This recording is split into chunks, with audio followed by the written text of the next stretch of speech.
Mid night ஒரு 12 மணி இல்லை 1 மணிக்கு எந்திரிச்சு ஃப்ரிட்ஜ் ஓப்பன் பண்ணி அதுலேருந்து கூல்ட்ரிங்க்ஸ் எதாவது எடுத்து குடிக்கிறீங்க, இல்லை சிப்ஸ் இல்லை முறுக்கு இந்த மாதிரி மிட் நைட் சாப்பிட்றீங்க அப்படின்னா அதனால என்னென்ன தொந்தரவுகள்லாம் வந்துட்டு வருது, அதை அந்த பழக்கத்தை எப்படி வந்து மாற்றிக்கிறது வாங்க பார்க்கலாம்.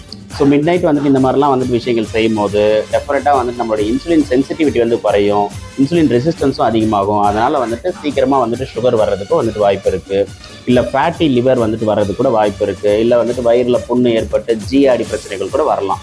ஸோ இந்த மாதிரி தொந்தரவுகள் வரக்கூடாது அப்படின்னா மிட் நைட் வந்துட்டு நீங்கள் இந்த மாதிரி வந்துட்டு எடுத்து சாப்பிட்றத வந்துட்டு அவாய்ட் பண்ணிங்க. அப்படியே மிட் நைட் பசிக்குது அப்படின்னா கூட வந்துட்டு தண்ணி வந்துட்டு ஒரு 1/2 லிட்டர் இல்லை 1 லிட்டர் வந்துட்டு எடுத்துங்க.